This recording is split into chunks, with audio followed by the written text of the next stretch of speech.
small and the large epithelium. Okay. Now, generally speaking, there are 4 layers of the intestine, the small and the large. Okay? So, generalities muna tayo. There are 4 layers, namely we have a mucosa. Underneath is a submucosa, which is followed by a layer of smooth muscles called the tunica muscularis. In between the tunica muscularis, we have the myoteric plexuses. And then the 4th layer, the outermost layer, is called the tunica adventitia. If it is attached to a contiguous structure, we call it a tunica adventitia. Okay? Now, if it is free and like this one, it is the tunica serosa. Okay? The tunica serosa is lined with mesothelial lining. Meaning to say it is made up of a single layer of mesothelial cells. Okay? So those are the general rules or the general terms that we find when we consider the small and the large intestines. Now, the small intestines, grossly, it is composed of transverse mucosal folds called the plicae circularis. Diba? May nakikita tayong mga folds. That is grossly, ito, microscopic ito. No? But then, we call this one the villi. These are the projections of the mucosa with a core of the lamina propria. Okay, so this one, from this point going down there, that is a villi. Okay? Pag naging tao, villa. Ito ngayon is villi. So this one, these are mucosal folds with a core of lamina propria. Okay? So these are the generalities in the small intestines. Now we go to the first slide.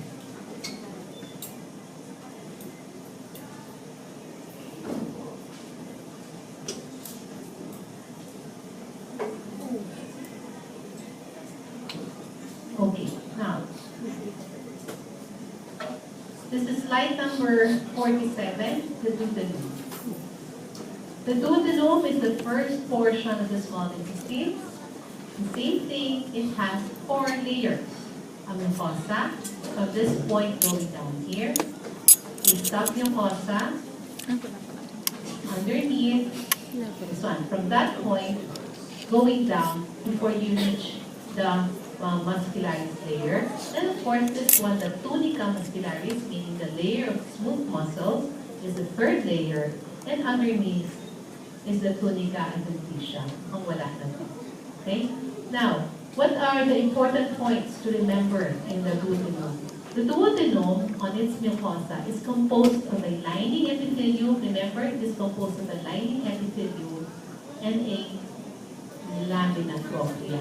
Okay? So the mucosa as a layer is composed of 2 sublayers, a lining epithelium, mamaya natin focus on LPO, and a lamina propria. The lamina propria, as you can see, are filled with intestinal glands. So mga intestinal glands are those dark-colored structures. What is important to notice here and to note here are the submucosal glands. Okay? So class, this one is the mucosa. Underneath is a submucosa. And it is only in the duodenum that it contains submucosal glands. We call them the Brunner's glands. So if we ask, identify structure pointed, Brunner's glands. Specifically, what layer is it found? Submucosa. Identify organ. Duodenum. Kasi siya lang ang may submucosal gland. Okay, we'll go closer. Let's focus on LPO. Medyo sira na yung lining. Destroyed na ang lining epithelium. Remember class, in the intestines, beginning the duodenum, in the digestive system na lang, beginning from the esophagus down to the anus, all of them will have simple columnar epithelium from stomach. Diba? Stomach. And then small intestines, lahat na sila will have simple columnar but with goblet cells. And as you descend towards the anus, the goblet cells increase. Okay, so the least number of goblet cells are what we find here in the duodenum. Ay, walang masyado. And last is a lining epithelium of simple columnar. It has to have goblet cells. No? And then if you go downward, these are what we call the intestinal glands or the crypts of Lieberkühn. Specifically, they are found in the lamina propria of the mucosa. Now, the crypts of Lieberkühn, supposed to be, there are 4 cells that you can find here. Tayo ng maganda pa.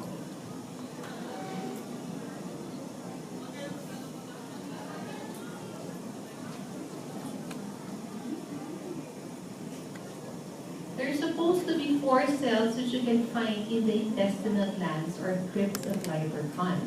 First are the columnar cells. Columnar cells, also known as the enterocytes. Parang, yan. Medyo destroyed kasi klase ko. So columnar cells or enterocytes are described as tall, cylindrical, no, with ovoid nucleus. Parang hindi maganda itong klase. And then we have goblet cells. You know what goblet cells look like, no? They don't take up much space. They're just rounded white cells. And then we also have to look for the Paneth cells. Plus Paneth cells, not beautiful, okay? Paneth. Joke yun, dapat tumawa mo ng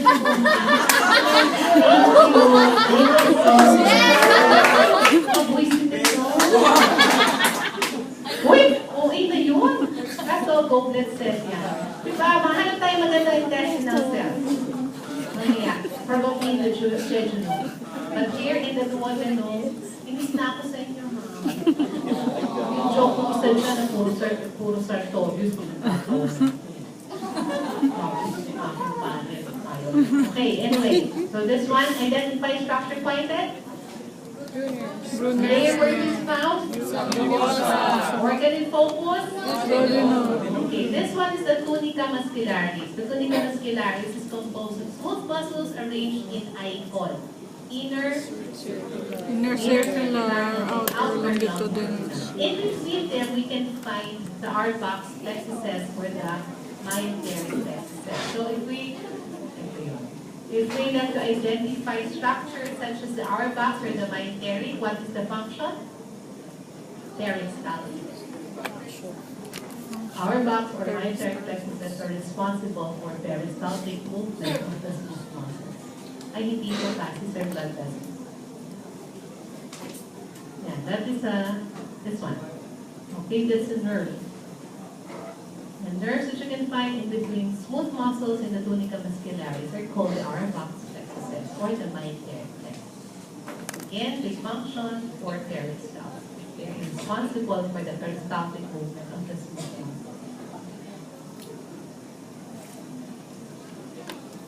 Hindi pa na-classmate. You know what the nerve looks like? We know what the nerve looks like. Oh, alam niyo naman ba? But you can find it there in between the muscle layers. Anyway, so that's a duodenum. Pero class, these are blood vessels, ha? May lumen yung kanyang structure.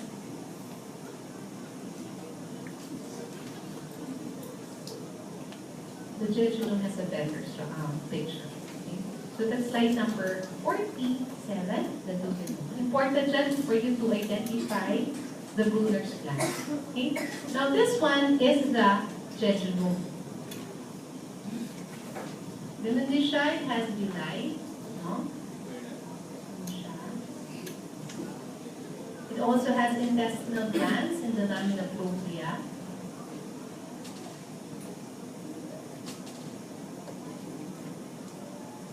It also has lymphatic nodules. No?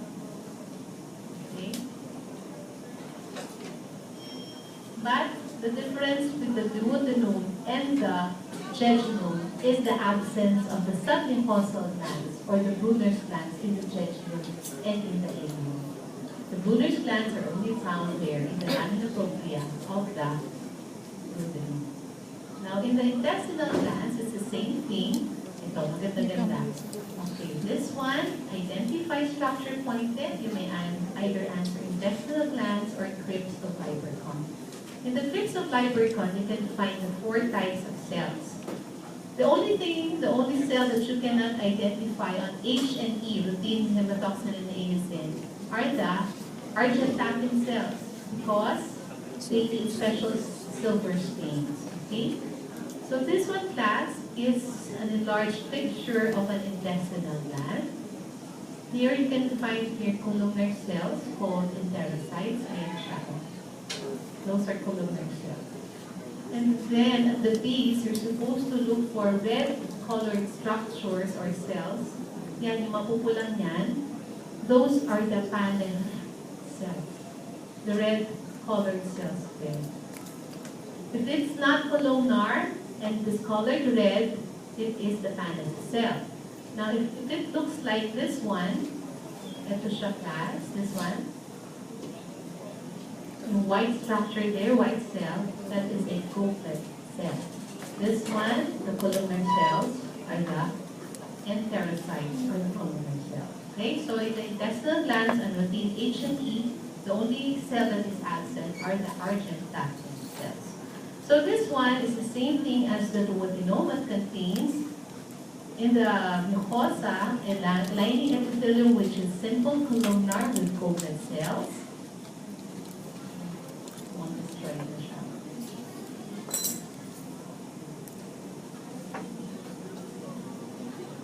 And then the lamina propria, okay, this is a villi. The villi are projections again of the mucosa that contains a lamina propria. And then underneath we have the submucosa. What do you call the nervus plexus that you can find in the submucosa of the small and the large intestine? What? Meissner. Ano? Meissner. Myenteric? Oh, Meissner. Okay, you can find it here. But the Meissners are found in the submucosa. Okay? Now, underneath we have again a tunica muscularis. Yan.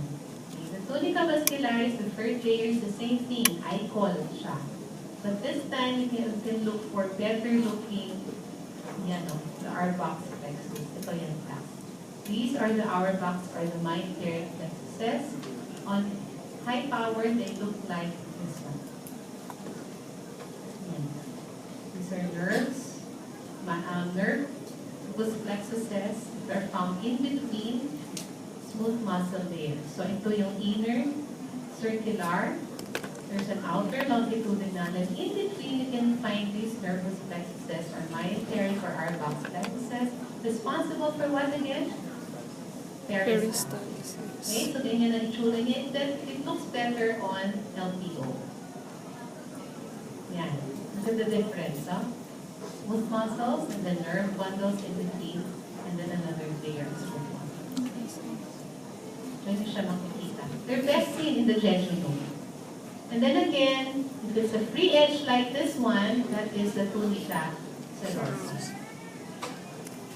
Okay?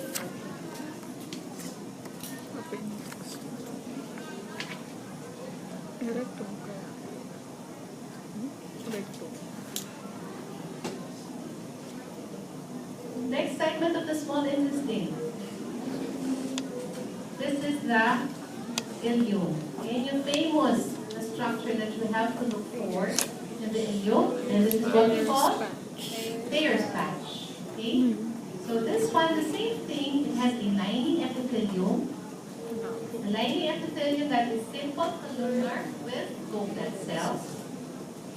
The lamina propria as well will contain both dense lymphatic tissue and this nodular lymphatic tissue, specifically called Thayer's patch.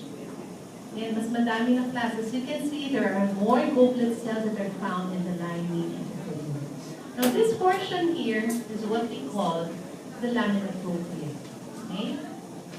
Again, the submucosa. The submucosa, unlike the duodenum and like the jejunum, does not contain any submucosal glands. The glands are only found here in the lamina propria in the mucosa. So these are the crypts of Vivercon or the intestinal glands. The same thing, it will contain all the 4 cells that you can find in the intestinal glands. Another Peyer's patch. Now if we go downward, the same thing again, class, we have the tunica muscularis. Icon na naman, inner circular, outer longitudinal. And there you can see in between, ayan, no? That's your R-box plexus. Pareho lang sila, class, no? The same thing with the other parts of the small.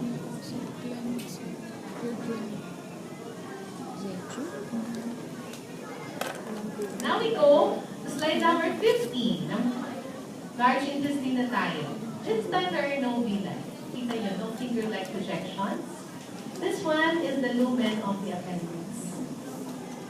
What you have to look for here, aside from the absence of the villi, you can see again, the same thing as the small intestine, the crypts of Vivercon. Ayan siya, mga intestinal glands. But then, in the lamina propria of the vermiform appendix, we can see here very large numbers of nodular lymphatic tissues. This one, ayan, one lymphatic, nodular lymphatic tissue. Another one, this one is a secondary lymphatic tissue because it has the germinal center. No? So there are collections of lymphatic, nodular lymphatic tissue in the lamina propria of the appendix. The same layers, we also have the same layers, no? The submucosa, extends connective tissue, to be followed by a tunica muscularis, no? And then a tunica serosa. Scan yung class yung mga slides, no? So you can see. Ang difference sa leukoder or blood, wala siyang villi, ang appendix. Okay? You see plenty of the lymphatic tissue. Dense lymphatic tissue and nodular lymphatic tissue. The lymphatic tissue should extend also up to the submucosa, not only to the lamina propria. See? Now there are slide boxes. In your slide boxes, you can see there the colon and the rectum. Actually, we cannot differentiate between one or the other. Okay, makikita lang natin, look at this, no? Padami na padami yung mga goblet cells as you descend towards the anus. The same thing, meron din tayo mga nodular lymphatic tissue. Same thing, nasa wala lang villi ang large intestine.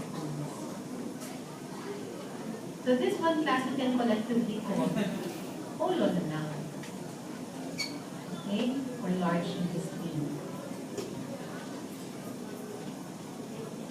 Now we have here the tunica muscularis layer. The same thing you have class, it has also a submucosa, a mucosa, a submucosa, and then the tunica muscularis layer. You can find again here the R-box or the mesenteric plexus, and again a tunica serosa. Wala itong tunica serosa. Tunica serosa tayo niya. Okay?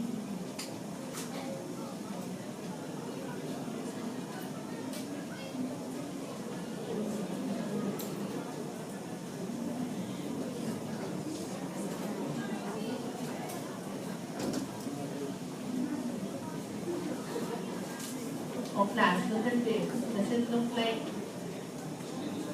can you differentiate that with the other slide that I showed you previously?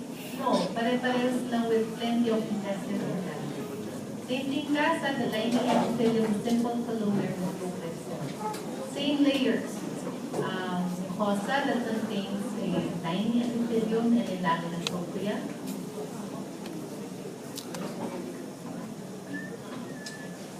The rectum is lower, no? So it contains more intestinal glands with plenty of goblet cells. And then we have here is submucosa, then the tunica muscularis here. No? Class, hindi namin pwedeng tanong dyan specific part of the colon. This is the sigmoid, the rectum. It's just the colon. Okay? And lastly, Inal ka. Paras ko. Ha? Bakit pagkaparas ko? Paras ko.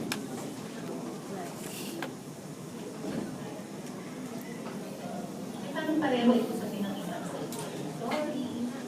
Sorry po. Magkatapos na naman ngayon.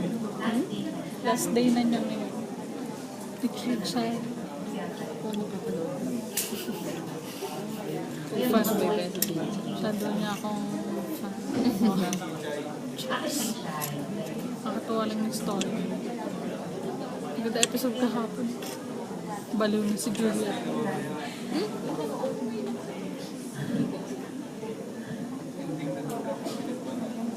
Okay, this one. Ito ba yun? So this is supposed to be the anus. Say anus.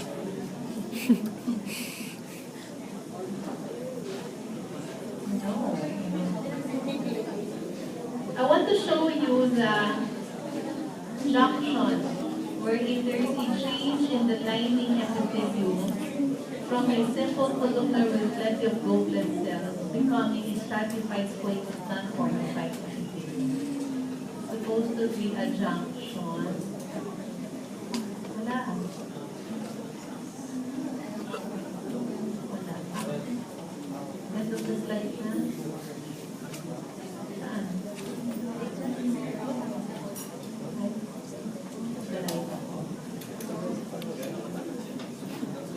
Guys, so observe nyo that the mucosa of the anus contains again plenty of intestinal glands and plenty of goblet cells. Lens of Liverpool. Ano kaya daw? We have a slide that contains a very nice junction. Junction between the simple columnar with goblet. Hindi ba? Try ko. Anyway, class. It's the same thing, no?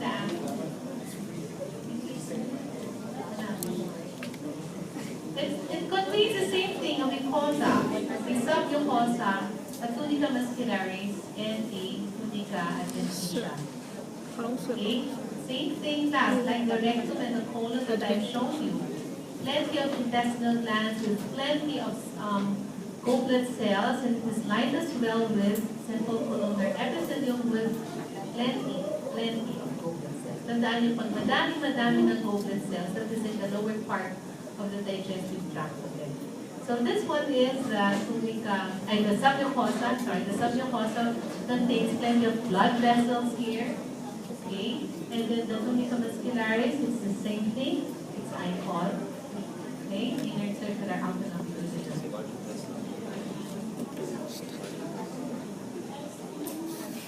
Dapat sa...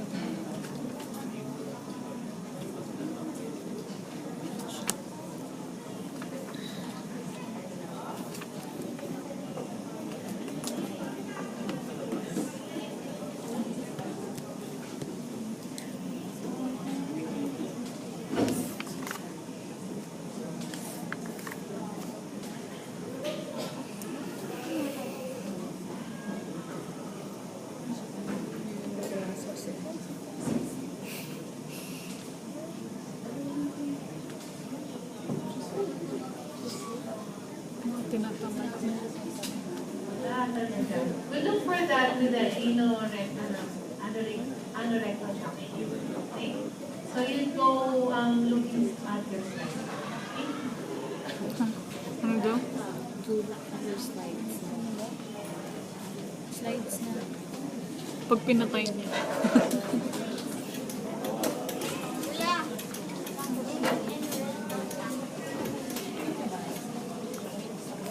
Tapos na ba? Parang ito gusto mong pakita. Ayaw, Hindi pa tapos.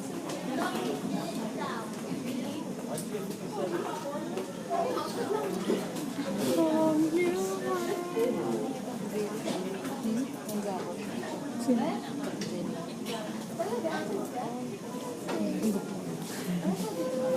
Laki nga ng katawan. Bodybuilder. Sayang.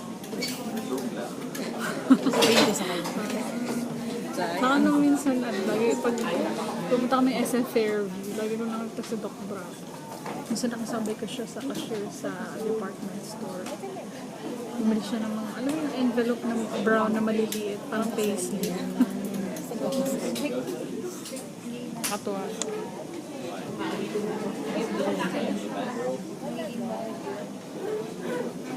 Sana may post, no? Bago stop. Yung video ng iPad. Apple pa. Yeah. Embarrass na. Last correction, it's not the anorectal junction, it's the two parts of the anus, no? From the initial portion of the anus going towards the outside portion. But there's a transition there from simple to lunar with golden cells becoming stratified squares, non-keratinated. Tapos na.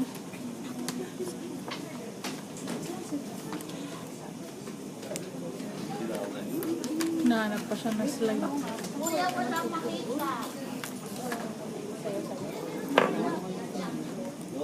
Sayang yung ano, dead air.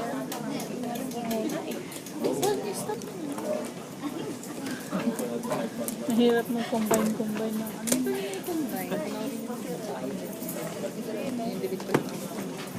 Pero parang may ginawa ako dati, hindi pala. Nakakat mo yung, pwede mong i-trim yung video. Sinubukan ko na siya dati. Hindi, dito din. Pwede mong i-trim pero hindi ko alam paano mo i-append sa ibang video. Explore ka mo. Dora the Explorer.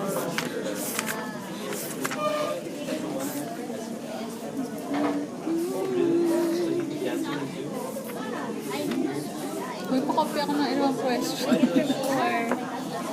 Ilang questions na lang kulang.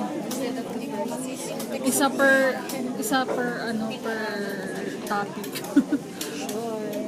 Tapos drawing. Yes.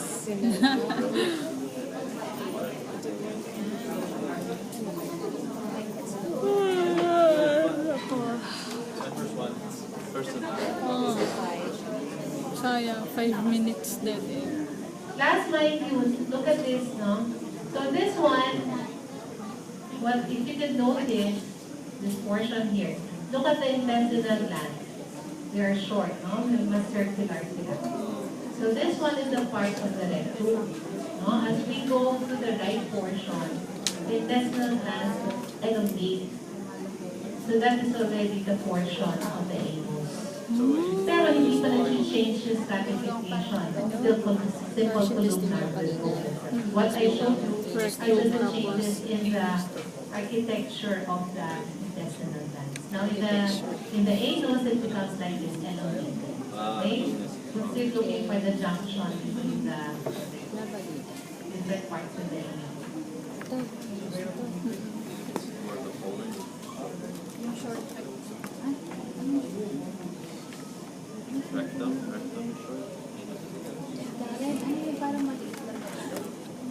Intestinal gland din siya na part ng rectum. Pag medyo elongated. Anus. Intestinal gland siya parehas. Goblet cells.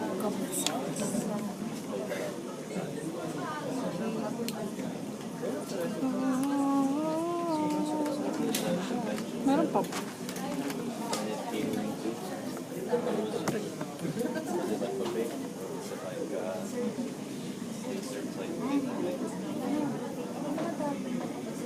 Sino checking nito?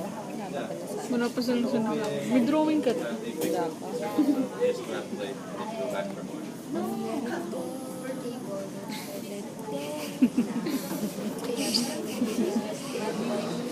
Nasa admin naman dyan, nasa mga kasama mo, nakatabi.